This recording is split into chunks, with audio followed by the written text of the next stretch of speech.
যে পাকিস্তান রাষ্ট্রের মধ্যে আমরা ইনসাফ পাই নাই। পাকিস্তানের মুসলমানদের মধ্যে সম্ভ্রান্ত এবং গরিব এই দুই মুসলমানের পার্থক্য হলো। আপনারা এখনো বিভিন্ন বই যদি পড়েন আগে দেখবেন যে লেখকের নামের পরিচিতিতে লেখা যে অত্যন্ত সম্ভ্রান্ত মুসলিম পরিবারে ওনার জন্ম হয়েছে। তো অসম্ভ্রান্ত কে ভাই? সম্ভ্রান্তের সংজ্ঞা কি? অসম্ভ্রান্ত কে? পশ্চিম পাকিস্তান যারা শাসন করছে তারা মনে করত যে পূর্ব পাকিস্তান থেকে যারা মুসলিম লীগের রাজনীতি করত তারাও এই দেশের সংখ্যাগরিষ্ঠ মুসলমানদেরকে রিপ্রেজেন্ট করে নাই। আমাদের ধর্ম এক, কিন্তু অর্থনৈতিক ক্লাসের পার্থক্যের কারণে আমরা সেখানে ইনসাফ পাই নাই। ইনসাফ না পাওয়ার কারণে এই দেশের সংখ্যাগরিষ্ঠ মুসলমান 1971 সালে তাদের বিপক্ষে যুদ্ধ করেছে। 1970 সালের যে নির্বাচন, আওয়ামী লীগের এজেন্ডার মধ্যে বাংলাদেশের স্বাধীনতা ছিল না। আওয়ামী লীগ স্বাধীনতা চাইছে না স্বায়ত্তশাসন চাইছে? 25শে মার্চে যখন এখানে সেনাবাহিনী ডিপ্লয় হয়েছে, শেখ মুজিবুর রহমান কি স্বাধীনতার ঘোষণা দিয়ে গেছেন? দেন নাই। তাহলে আওয়ামী লীগের যে রাজনীতি 1970 পর্যন্ত ছিল সেটি ছিল 6 দফার রাজনীতি, সেটি ছিল স্বায়ত্তশাসনের রাজনীতি। কিন্তু 25শে মার্চে যখন এখানে সেনাবাহিনী ডিপ্লয় হলো এবং 70-এর গণতান্ত্রিক নির্বাচনে আওয়ামী লীগ জয়লাভ করেছে, কিন্তু সেই সংসদে আওয়ামী লীগের হাতে ক্ষমতা দেয়া হলো না। এই দেশের মানুষ এই বেইনসাফির প্রতিবাদ করেছে। কিন্তু আমাদের সামনে প্রশ্ন ছিল যে মুক্তিযুদ্ধ যখন শুরু হয়েছে তখন আমরা এই মুক্তিযুদ্ধে জয়লাভ করতে পারবো কিনা। ভারতের সহায়তা নিয়ে যদি মুক্তিযুদ্ধে জয়লাভ করি তাহলে এই দেশ স্বাধীনভাবে টিকবে কিনা। এই কোশ্চেনের মেরিট আছে না নাই? এই দেশের উপর ভারতীয় আধিপত্যবাদ হয়েছে না হয় নাই? আমাদের দুইটা অপশন ছিল। একটা অপশন যে ঠিক আছে আমরা পাকিস্তানের বেইনসাফির মধ্যে থাকবো ভারতের আধিপত্যবাদের ভয়ে। আমাদের রাজনীতিবিদদের মধ্যে কেউ কেউ এইটাকে রাইট মনে করেছেন, কিন্তু এই দেশের সংখ্যাগরিষ্ঠ জনগণ, এই দেশের তরুণ জনগণ, তারা পাকিস্তানের বিপক্ষেও যুদ্ধ করতে চাইছে, ভারতের আধিপত্যবাদের বিপক্ষেও যুদ্ধ করতে চেয়েছে। এই কারণে আমাদের সংগ্রাম 71-এ শেষ হয় নাই। আমাদের সংগ্রাম 24-এ এসে ভারত এবং পাকিস্তান উভয়ের আধিপত্যবাদের বিপক্ষে দাঁড়িয়ে আমরা সত্যিকারের বাংলাদেশী হয়ে উঠেছি। 71-এর মুক্তিযুদ্ধ ইসলামের বিপক্ষে হয় নাই। শামসুর রহমান তো সেকুলার কবি, উনিও তো লিখছেন যে স্বাধীনতা তুমি পিতার উদার জায়নামাজের কোমল জমিন। এই দেশের মুক্তিযোদ্ধারা মুক্তিযুদ্ধ করছে, নামাজ পড়ছে। এই দেশের মুক্তিযোদ্ধারা মুক্তিযুদ্ধ করছে, আল্লাহর কাছে বিজয়ের জন্য প্রার্থনা করছে, দোয়া করছে। কিন্তু স্বাধীনতার পরে এই দেশে আওয়ামী লীগ, শেখ পরিবার, কিছু বাম রাজনীতিবিদ তারা মুক্তিযুদ্ধের ইতিহাসকে মনোপলি করেছে। 72-এর সংবিধানে তারা সেকুলারিজম আনছে।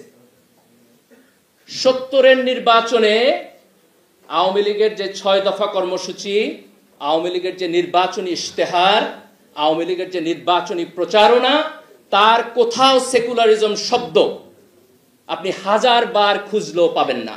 তাহলে 72-এর সংবিধানে সেকুলারিজম আসলো কোথা থেকে? 72-এর সংবিধানে সমাজতন্ত্র আসছে।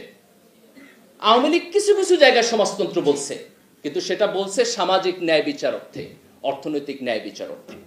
তাহলে 72-এর সংবিধানে তারা যেভাবে সমাজতন্ত্র লিখেছে সেটিও মুক্তিযুদ্ধের চেতনা ছিল না। বাঙালি জাতীয়তাবাদ তো ছিলই না। এই দেশে তো শুধু বাঙালিরা বসবাস করে না। পশ্চিমবঙ্গের বাঙালি এবং বাংলাদেশের বাঙালি, তাদের দুইজনের রাজনৈতিক অভিমুখ কি এক? তাদের রাজনৈতিক চিন্তা এক?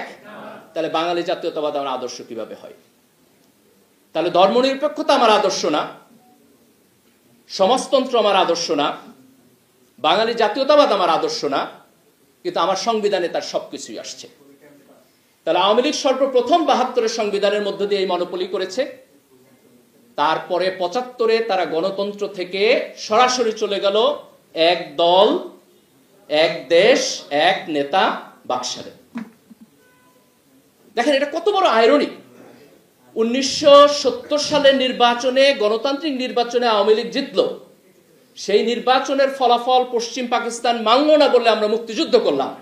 আর সেই মুক্তিযুদ্ধের মধ্য দিয়ে যে সরকার হইল, সেই মুক্তিযুদ্ধের যিনি নেতৃত্ব দিলেন, সেই শেখ মুজিব 1975 সালে সেই গণতন্ত্রকে বাদ দিয়ে উনি বাকশাল প্রতিষ্ঠা করলেন।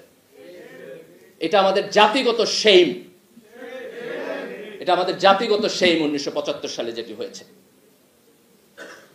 কিন্তু ইতিহাসের পরিক্রমা উনি বাকশাল কন্টিনিউ করতে পারলেন না। ওনার এই যে ঐতিহাসিক আকাঙ্ক্ষা, এই অসমাপ্ত আকাঙ্ক্ষাকে কন্টিনিউ করলেন তার মেয়ে। আমার একটা আফসোস যে শেখ মুজিবুর রহমানের প্রতি 75-এর যে বাকশাল, এটার কারণে ওনার সমালোচনা আছে, কিন্তু ওনার প্রতি আমার শ্রদ্ধাও আছে। উনি মুক্তিযুদ্ধের নেতৃত্ব দিচ্ছেন। উনি যদি বাকশাল করে এই দেশ 10 বছর শাসন করতেন, তাও আমার একটু আফসোস কম থাকতো যে না, ওনার একটা ক্রেডিট আছে।